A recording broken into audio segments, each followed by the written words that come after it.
Hmm. No, we will. We already have to When edit you something out. when you ask somebody you're out for dinner and then you ask somebody a question just when they put food in their mouth, Yes. And they give you side eye, like, they're like, really? "Hmm." That's good. So what's your I mean I can ask myself the same question, but tell me a little bit about more about what your state of mind right now is. State of mind is kind of, I don't know, I'm feeling a little anxious today and on edge Yeah. and just kind of doing my home routine around here and Yeah. stuff and just on edge, so I recognize a pattern in myself, when I'm kind of making strides and asking Jesus for help and seeing progress, there's always two steps forward, one step back with me. And I've been especially recognizing that this year because I've kind of stepped up to the plate and really taking in the material and looking where it leads me, not necessarily literally, but just where it leads me by theme or Hmm. something that I'm working on in my head, something that I need to absorb.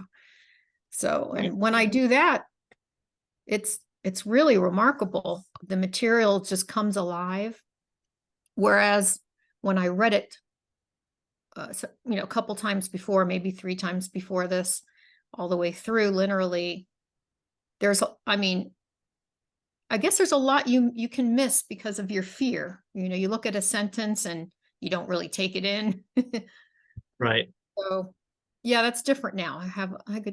It's just a natural approach. It wasn't even intellectually decided. It was just kind of, okay, I'm going to pursue this where it leads me, where I'm led for the first time. So Interesting. I guess I'm not in charge. And Yeah. you, tell me about how you feel today. Hmm. Um, well, yesterday was good. I had a really good, solid, I'm gonna say a good amount right-minded, good amount in my right mind, I think. And it felt kind of flowing, everything kind of flowed. And then I realized that became anxious towards the end of the day. Um, and this morning I woke up with, I was just thinking about stuff, my business, money, just recurring thoughts, you know, just like a loop. Hey, here I'm again. Then yeah, I'm back again. And then Yeah. um so I felt like I wanted to just not have anything to do with Jesus today at all. I was like, okay, I'm gonna take my day off. But then we had this podcast, like, oh, It's like now I have to do something. I have to do something with Jesus or we could block him out, we could just Yeah, yeah, talk about we can ego block him stuff. out. It's easy. Yeah, we kind of jump on that merry-go-round, don't we? It's like, and it takes us around and around, and it's like we're looking out and we're seeing different forms, but it's the same stuff, of the ego. It's the same content, but different Right, forms out there, on the right. merry-go-round. We're kind of keeping he's just on the ground waiting for us. He says, why don't you try, another ride here? I'll go with you. But the merry-go-round makes me a little dizzy. So I'll wait for you here. It's a good image. I have this image where I'm on this path with him and through the mountains, and most of the time I'm not walking next to him. Most of the time I'm kind of off in the wilderness. I'm kind of exploring stones, rocks, and different kinds of moths and all kinds of stuff. And I totally get lost in that. And eventually I remember and I go back to the path and he's there. He's just sitting on a rock, in the sun. And I join him and we just walk a little longer until till I go back out into the wilderness again. And I had that image for a very long time. And then it changed a couple of years ago a little bit to us sitting on a bench looking out over the vista together. Um,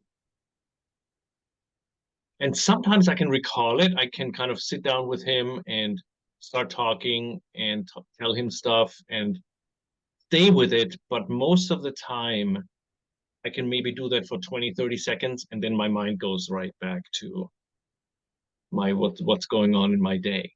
Mm-hmm. So um, yeah, that seems to be kind of a topic that increases in intensity a little bit right now of trying to connect with him in my thoughts when I lie in bed, like in the evening just before I go to sleep or in the morning when I wake up. And it's almost like as if there's a barrier, I want to go there, and then it just like a magnet repelling me, like diverting my focus, and I cannot get there. And then eventually I realized that it's really not about trying to get there, but rather looking at the fact that I'm probably don't want to get there because I'm afraid of him, or something like that. So, but that seems to be,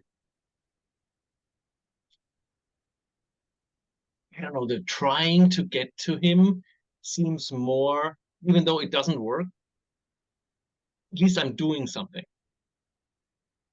But I know this must be an ego flowing, to try to get there rather than looking at why why aren't you there already?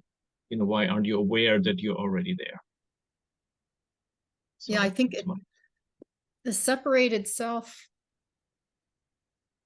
you, I mean, we have a split mind. So there's the separated self that doesn't want to go near him and wants to stay separated, and even maybe wants to be a wholly separated self. Sure, I'm on the path of enlightenment. I'll go only so far, and then when I see the light, oops, let me do a 180, just like that meme where the kid, the little baby, goes and turns around. Yeah, it's and how do you feel? Do you feel that because you're aware of that's helpful? not at that moment. Hmm. At that moment it's more like, well, it really depends. Sometimes I can get to this place inside where I have this longing, and I say eventually we'll be together. Right now I'm just not ready. That's one phase. The other phase is when I can actually connect for this doesn't happen often at all, but when I can actually connect, then I feel very much at home and at peace and everything. And then there's this other time, the third phase, I call it, which is I don't even have the wish to go there. Hmm. I'm like, I could care less. Don't leave me alone. I'm not going to open the course today or right now. And it's just kind of like, leave me alone, like a teenager to their parents. Like, Yeah, I mean, he calls us toddlers, so at least you're a teenager. I'm I, still a toddler, yeah. no, no, no. Have you ever had the experience where you're in your right mind, but you didn't have to call on it, that you just showed up there in a situation or with a person, and you thought you would react differently in the situation, like maybe an ego reaction, and that it wasn't. Have you had that happen where it kind of just takes over? Yeah, I had. Yeah. And it usually sneaks in a way. It's almost like I wasn't aware of making the decision or letting go of my defenses, and it just kind of swoops in. Mhm. And I'm a little bit surprised afterwards. It's like, whoa, I wasn't in my ego. That's interesting. Yeah, I had that experience recently, going to a doctor's office, and the lady on the phone was very caustic and just didn't want to make an appointment, just was trying to put up every block to being helpful on the phone. My husband experienced this too because we go to the same doctor. And I was dreading going in because I know she was at the front desk.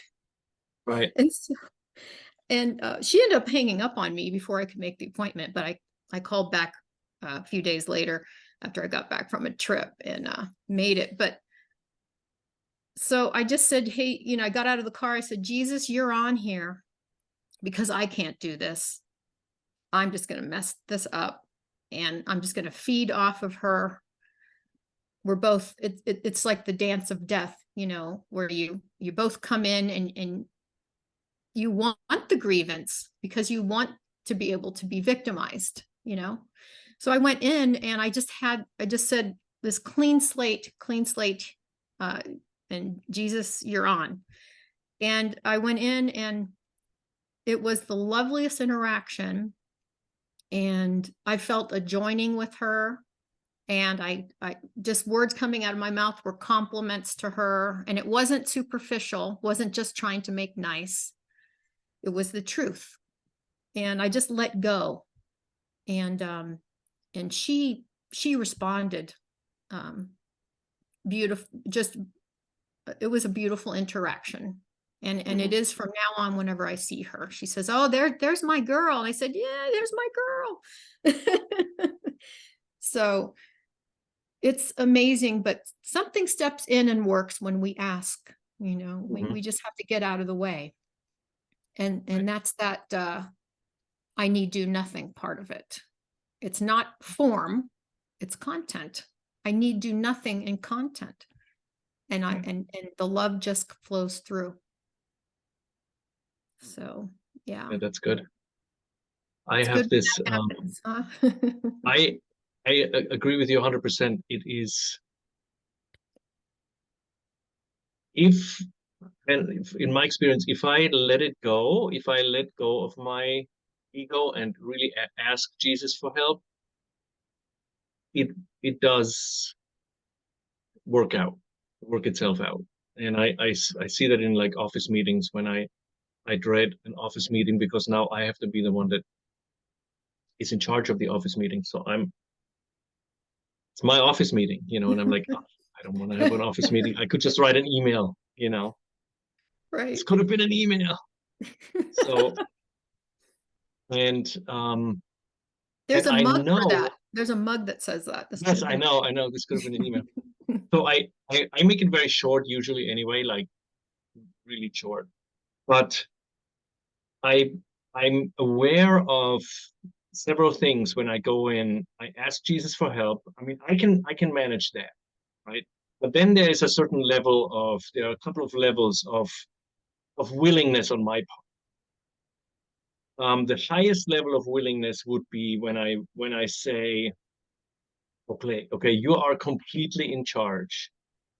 I I'm gonna let this go and let you take care of everything because you know who needs what in the meeting, right? It will be the highest level. I don't go to that level, even though I know it's there, right? I know I have my 5 levels that I can use as per our agreement with JC, right? And why do I not all the time use level 5 and say, this is your meeting. I'm just here to listen what you say, and that's it. I'm just here to, to represent you, basically. Because I'm aware of it. It's not that I'm forgetting it. It's more that I'm actively, consciously making a choice to say, okay, I'm gonna use level 2, where I'm just asking you for help in the beginning, and then I'm gonna go back to be a little anxious, be a little nervous. It's a little awkward, you know, what am I doing? Stuff like that. So it's really interesting to just watch what it is. And I can see afterwards, okay, I could have asked Jesus for more help and I would have gotten it. But I'm not, I'm literally, it's as that I consciously don't want to be happy at that moment and at peace. And what's scary is that when we get with him, we connect with the power of our mind. And that is very frightening for us. So we'd rather be in the ego and get it wrong. Like, oh, I could have said this or that in this meeting. Why didn't I think of that? We want that because that makes us us. We're safe. That's where our safety is. It's in the mistakes. It's in the error. We're comfortable in the error. Right. How crazy is that? And he represents the power of our mind, which we're trying to stay away from. Right. Because it frightens us. Yeah. So yeah, that's a interesting take on your meetings. What are your thoughts on what I said? On your which part? The explanation of that No, we're afraid I of the agree power with of our you. I mind. agree with you 100% that this Mhm. is the power of the, yeah, I mean, part of me I think wants to stay me. The other part, I think what it is right now is that I'm so aware of the ego, and I'm so aware that I don't want to separate from it. I don't want to separate myself from it. I want to stay It's comfortable. attached in this comfort zone, because it was this, I think the course talks about the secret vow. Now you stand in front of your friends, quote unquote, sin, guilt, and fear, that you promised never to abandon. Mhm. And I feel like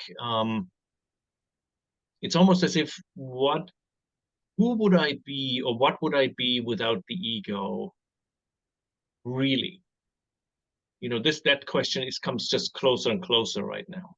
Mhm. Who would I be without the ego? And I'm not convinced that I wouldn't just vanish. When I'm in my right mind, it's not a question. Mhm. It's fine. But when I'm not, then, like, where would I be? Yeah, because So we've set up so many roadblocks to truth. We don't know what we'd be without our friends. We feel a perverse safety there, you know. And I think we just need to look at that. And I mean, that's really good that you have that awareness of yourself, and that you feel that terror, like who would I be? I mean, that's the terror. right. We don't know. And we think we will, vanish, but he says we will not be abruptly lifted up and hurled into reality. Right. Which him saying that is very comforting for me, because in the back of my mind, that's what I was thinking when I first read that. Right. So it's like Yeah, he answered exactly. that. How did he know I was thinking that? Right. I agree with you. Right. The time is kind part Mm, yeah. that comes right after the time is kind, and you can use it to your keep the step with you or something. Let me see. I'll see if I can see that right. That's a good point. Time is kind. Did you get it? Let me see. I'm looking in my notes, but I Oh can yeah, look. 16:6. Fear not that you will be abruptly lifted up and hurled into reality. Time is kind, and if you use it on behalf of reality, it will keep gentle pace with you in your transition. That's 16:6, paragraph 8. This will not leave you homeless and without a frame of reference. That's exactly what we're talking about. Yeah. Yeah. A period of disorientation which precedes the actual transition is far shorter than the time it took to fix your mind so firmly on illusions. Yeah. Right. And the Now, next one that comes up, it says, for time is cruel in the ego's hands, as it is kind when used for gentleness. That's the next one that pops up on chapter 7. Yes, that's right, in 17. Yep. Yeah. You know, it's funny because when I read this in my first year, I guess, 30 whatever years ago, I thought, okay, it will keep pace. The urgency is only to dislodging you. This will not leave you homeless and without the period of disorientation is much shorter than the time it took to fix my mind on illusions. And then 30 years later, when you read it again, and I feel like, yeah, this is still the same. He still says this period of disorientation, which is now 30 years long, 30 years of disorientation. Is still shorter than the Then time the it took. millennia. Right, You know? exactly. So we're still on target, right? Yeah. I think we're That's good. still, even though we're disillusioned, we're still on target. Right. And it will keep gentle pace with you. Yeah. Right. What a model for learning he is. I How know. gentle and how kind. You know, I was just going over the early workbook lessons, going through with Journey Through the Workbook, Ken Wapnick's book, for the second time. It's been 12 years since I've gone through it, and I know you have it now. But I was just remarking how gentle. Look, woohoo! Showing it. That is the 4-volume set. I don't even have that red No, wait a marking minute. line. I'm jealous. No, this is the Journey Through the Text. I'm so sorry. But still, I don't think I have that the new red marking on it. Oh, right. Yeah, you got the special version. I have the special version. Anyway, sorry, I didn't want to interrupt you. Oh, that's okay. That's what podcasts are for. It's conversing just like in real life, you know. But I was just going to say, the early workbook lessons, how gentle he is to us. He'll say, you know, he'll remind us in many of the early workbook lessons, if this causes any strain, please stop. Right. And over and over again. He's like a kind, gentle brother leading us home. And he doesn't want to scare us, because he realizes if we have coercion, if you feel coerced in any way, we're going to take 2 steps back instead of just 1 step back, you know? So.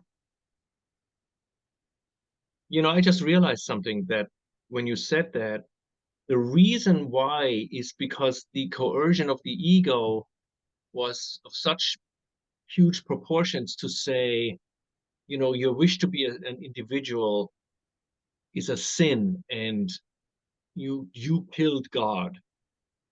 You destroyed the oneness of heaven. You are the murderer now. And that is the utmost coercion. It's like pounding it in. And Jesus obviously would be the opposite of not coercing us at all. And we felt we were coerced by God to accept second class. You know, you're on the throne, you're the creator. I'm, you know, I'm not as high as you, you know, and Second class citizen. Yeah. second class citizen. So that there goes the myth of the tiny mad idea, and Right. our eventual sinking into toddlerhood. I want it thus. You know, I can see that in myself where it's almost like I'm making progress, and then I go I go back 10 steps almost all at once. And I realized that this is the time where I would probably go on the next, the next floor. Let's say I would arrive on the next floor of my journey, right? And the, just before this step comes, I kind of say, whoa, no, no, no, no, no, no, no. So I go like 10 steps down and rest a little bit to kind of uh, procrastinate a little bit and push that moment out where I have to take the next step on my journey. There's a good example in my real life right now. I bought this real estate company last July, July a year ago, and I didn't want to do it, but I kind of made myself do it because I knew it was the next step for me. And now that I did it and the first year is over, I feel in myself that now there is another step I have to take. It's not just buying it now. It's about, what do you do actually now, with your people to run it in a way that is, right-minded and stuff like that. So I felt like the last couple of weeks I was backtracking. I was kind of like, I didn't want to do anything. I was kind of paralyzed a little bit. I'm still in that. I'm still not taking the next step. And what you said before about the gentleness that Jesus Keep gentle teaches pace us. with you. Keep Yeah, gentle pace in gentle your pace with me. Yeah. transition. Yeah. Which could be this shift with your business. It could be just boiled down to that, not just the whole ball game, which is what it means, but it can also boil down because we're learning indirectly because we Right. fear to learn directly. I mean, we could just take the step and go home, but Yeah. too much fear. So it shows up in situations in our lives, I think, our journey, our path. So what do you, I mean, I think he's saying keep gentle pace, and that's really important to apply to our Right. lives because I have a lot of fear that comes up too when I move forward too fast. It's really scary. Right. But congratulations on your business and your next step whenever you're ready for it. Yeah. I mean, there's this one sentence that says, in rules for decision, do not fight yourself. Yeah. When it says, and if you find resistance strong and dedication weak, you are not ready. Do not fight yourself. Mhm. Um, Because we felt coerced. It's the reason why we supposedly left heaven. We felt right. coerced. So he Right. doesn't want us to feel coerced Right. on the way back up the ladder. Yeah. Yeah. And the do not fight yourself is,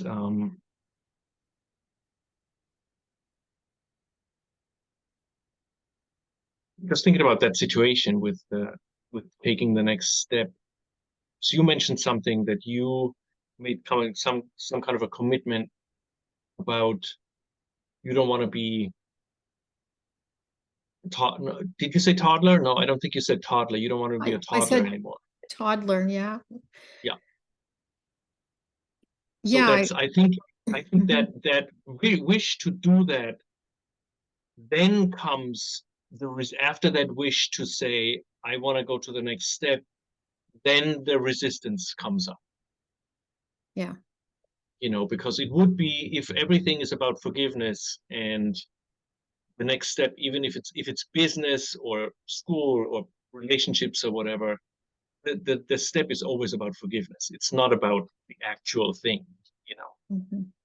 So the resistance to looking at and letting go of ego stuff, that's what the resistance is against. Mm-hmm. And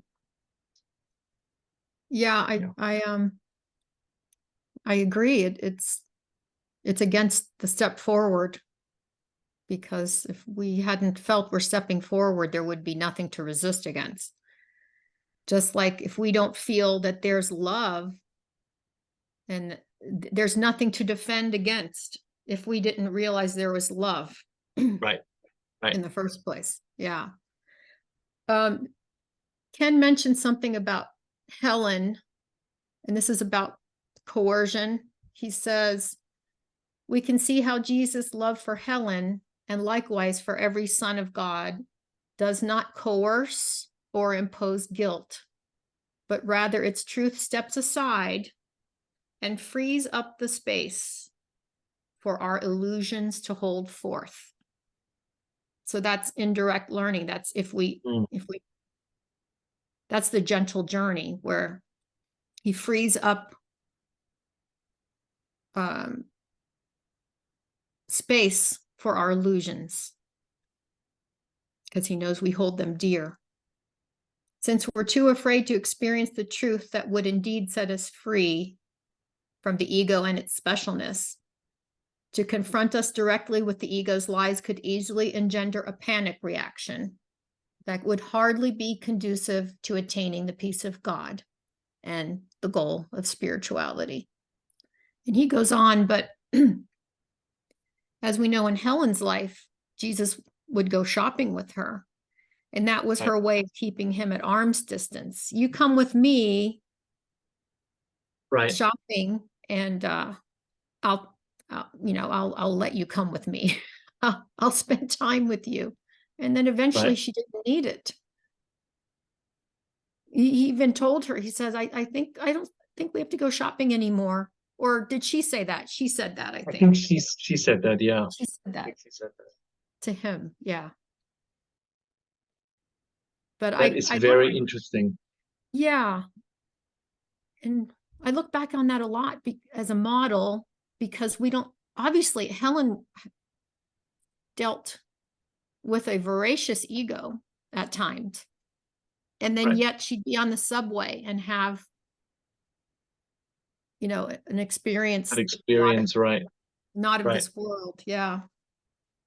And so that is a calming and comforting thing to know that we can. Can you tell me where that is, on which page?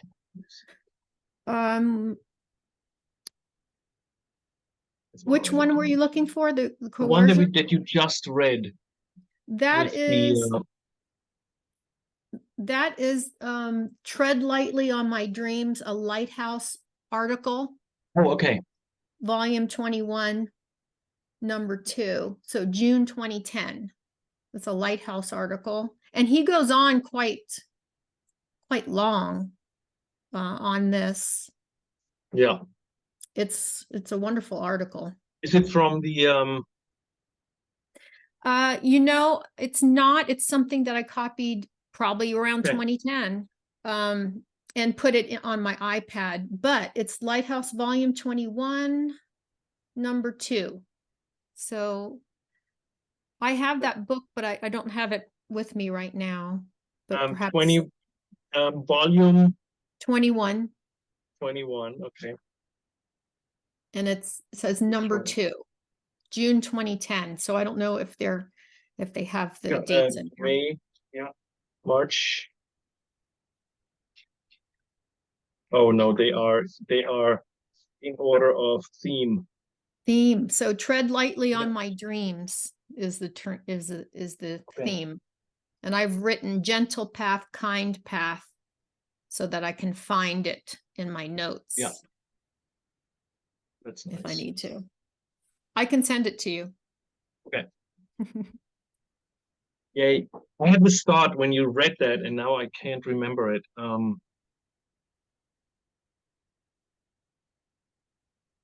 Take your time.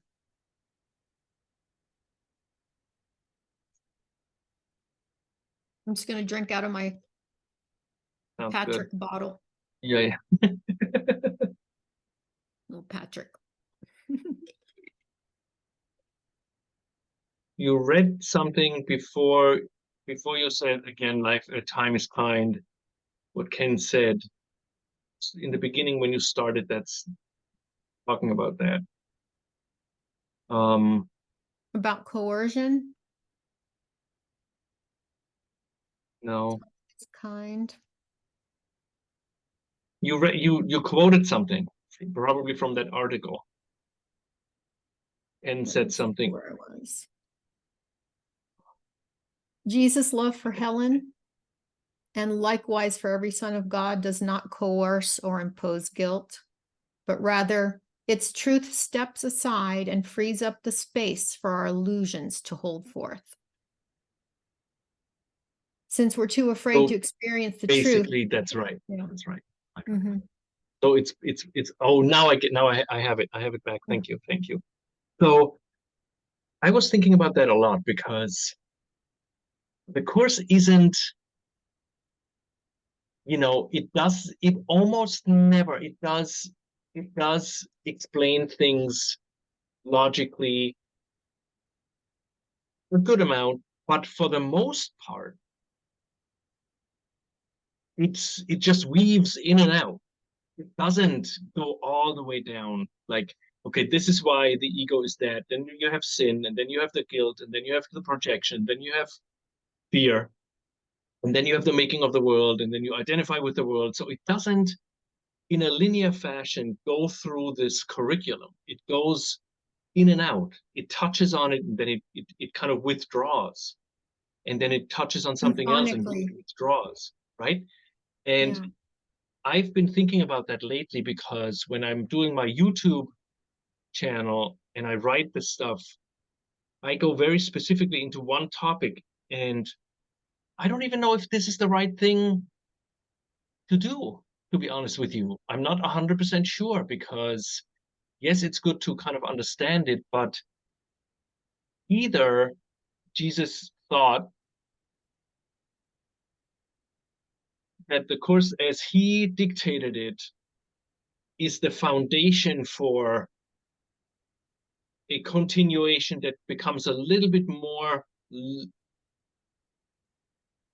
not linear, but focused on individual topics. Like Ken, he takes out one topic and then he spends a whole workshop talking about it. But when you said something about the fear, the fear increases when when we're getting too close. Um, Maybe that's why the course is written in the way it is, so that it's not so overwhelming us with the ego. He doesn't say, hey, buddy, this is your ego.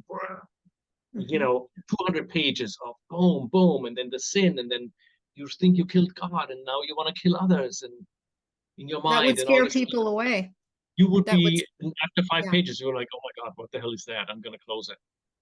And so perhaps this can transfer to our lives and our journey.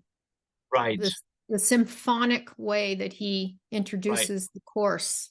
He introduces the love, and then he shows us the ego, then the love, then the ego. right, You're right. That's a really good point. It's symphonic. right, That's a very good point. I think it alleviates our fear, and then we can go right. move forward. That's And that's I'm just that's wondering really good. about, I like that. yeah, no, That's going to work in my brain now. good, good. Yeah, I'm just wondering, just about my YouTube channel. Would this then be too specific, just like you go into this one thing and kind of unfold the whole thing, You know what I mean? I sometimes I'm doubtful that this is the right way of doing it, because Ken also always had it very, just like jumping a little bit from one to the other, very gentle. And obviously I'm not Ken, and I realize what the difference is really. But it is, for me, I'm a little doubtful sometimes to go so specifically for an hour, talk about the ugliness of the ego, you know. So I don't I know. I I think it's really important what you're doing, and I think you pick on a theme and you concentrate on that, and it makes it understandable. It just explains everything to make it easily assimilated and absorbed. So I think it's very important because people are hesitant to read about the ego in the book. You gloss over it until, the obstacles to peace or the laws of chaos. Gloss over it until maybe like the fourth time and something starts coming in. Oh, is this really what I'm doing? You know, Right. and you take that and you explain it in a gentle, forthright way that helps people to absorb that. So I think they are so valuable. And I mean, it's working because a lot of people are being drawn to it and because it's helping with their journey. They don't want to go over the ego and you go over it with them. So they're not alone. They're not alone anyway, but sometimes we read it with the ego, Right, and right, we of push course. Jesus away. You're not really saying this, are you? You know, but I think I think what you're doing is right on the mark. And if later you're guided to make it symphonic, like circle back to something, that's up to you. But Mhm. I think it's really making those hard parts palatable for the general public that are course students. Does that make sense? That makes sense. Yeah, I appreciate that. I'm no, it does make sense. I'm just, always a little hesitant. Um, you know, I'm We're preschoolers. We need to be yeah, spoon fed yeah, the ego, yeah. and you're doing that, and and there's comfort in that. You're taking our hand. If we're too afraid of Jesus, we have Stefan taking our hand, uh, walking us through some of these really challenging ego concepts. Yeah. Yeah, I don't mention it usually, but my goal would be to have it so that it's really just an aid for reading the course. It's not a, instead of, It's it not a can only be, replacement. no, it can only Yeah. be now. If you read a line and it's a little bit more, you understand it a little bit better, then that's it. Mhm. That's all I'm Mhm. aiming for, rather than just concentrate on that. It comes across that way, that you're leading us to understand a particular concept. And I think it brings people back into the book itself. Mm, After listening to you, you're like, oh, let me read this section that he was talking about, or these sections. right, And yeah, right. I think it has that kind of after effect. Thank you. You're welcome. And can you continue with what you were saying? Yeah, and not only afraid of looking at the ego, but afraid of not doing what Jesus seemingly tells us to do in the course.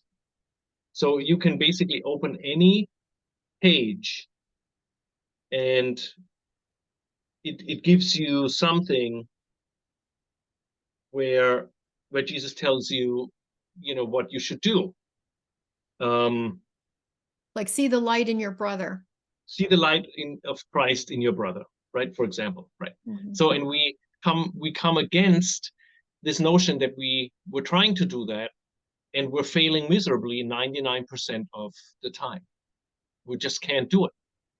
Right? And We like cannot what you see were the light saying, in you're our like, brother. I'm trying to see Like the light in my I want to brother. see the light in my brother. I want to be a good course student. And then I think what happens is there's a little bit of a fatigue and a little bit of a disappointment, and it gets so big to realize that what Jesus wants me to do is basically impossible to do. Right. And I think eventually we have to realize that he does not expect us to do what he says. He expects us to realize, okay, this is what he says, and this is what we think. Let's bring this difference between his teaching and where we are to him and look at it with him. Oh, very good. And Very if we have yeah. that, right, that background, then whenever we read in the course and he brings us obviously to points where we simply cannot do what he tells us to do, then we can see, okay, wait a minute, he doesn't want me to do that. He wants me to realize where I am at, and then bring him. That's the obstacle. That difference. That's the obstacle. Yes. And like I was mentioning before we recorded, that's the paradox of the course. To see the light in your brother is to look at your own darkness with him. That's the paradox. It is a different teaching. It's people. There was that saying where Jesus is pointing at the sun and people worshiped his finger instead of where he was pointing Exactly. to. Yeah. That is interesting. Mm-hmm. Because I have the same thing with a lamp. I think we talked about that, right? If you're in a dark cave and you have a lamp. Oh, yes. And you're fascinated by the lamp, and you look at the lamp, and the you brightness. die in that cave because you Right. won't get out. Right? You have to Right. raise it up and look and use the lamp to look at your path. It's So where the illuminating. obstacles are, It's illuminating. illuminating the path for you. It's not the Right. lamp. The lamp is not the Yeah. right. That's It's not really good. that's not the way out. Yeah. But the finger is That's also really really, good. really good. They But kind of because go together. you're like you look at You're worshiping you're the finger, worshiping. That is so and the cool. man is made into an idol. Right. So that actually blocks our way home. Right. That is very good. So. He may come and go, but the end is set. Mm-hmm. Check a little bit up. Yeah, we're looking too close at the tapestry, aren't we? Yeah. We're looking really deeply at the threads. Right. One good thing about that is when you see the specifics and the threads up close, and then you start going back, that's kind of how we generalize to everything. Right. We generalize to every situation. That's right. Yep. That's a good point. Person. So you push forward and then you go back one step and let it kind of spread out into other areas. That's why we have to step back. We can't just march forward all the time. We have to kind of let it rest. Yeah. And let it spread out into other aspects of our lives. Yeah. Is that what you meant? Yeah. And also to be able to back up and look at it above the battleground. Yes. Right. Both what you said and that we're looking too close at the specifics because they're doing something. They're purposive. These problems, these upsets, when we back up, when we see the whole tapestry with Jesus, we realize, oh, everything's the same. All these problems that I Right. thought when I looked really close, they're all different. It's actually all the same. They're my Right. choice for separation in different forms. Right. That's a good point.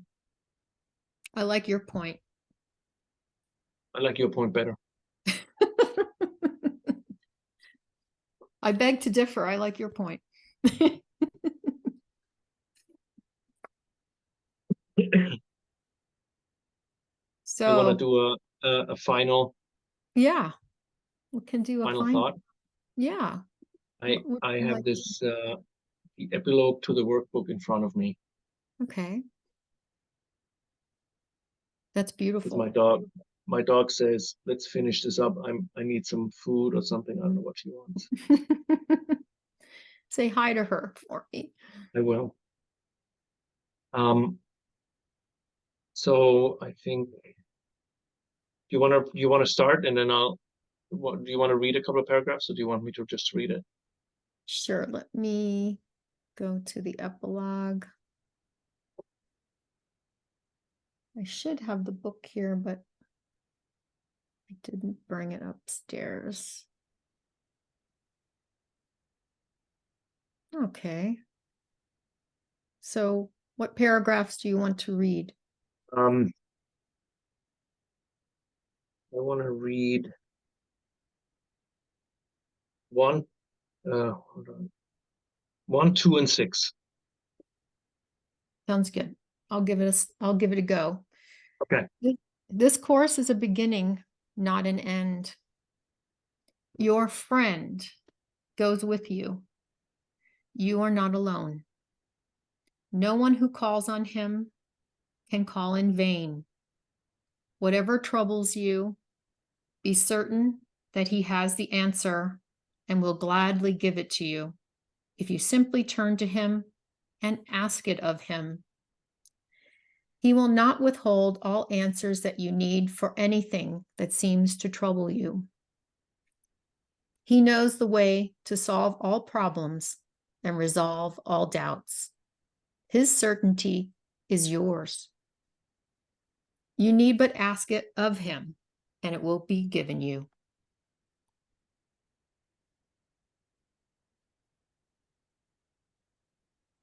What was the next paragraph you wanted? I think I'm just gonna read this number 6. Sure. We trust our ways to him and say Amen. In peace we will continue on his way and trust all things to him. In confidence we wait his answers as we ask his will in everything we do. He loves God's Son as we would love him, and he teaches us how to behold him through his eyes and love him as he does. You do not walk alone. God's angels hover near and all about. His love surrounds you, and of this be sure, that I will never leave you comfortless.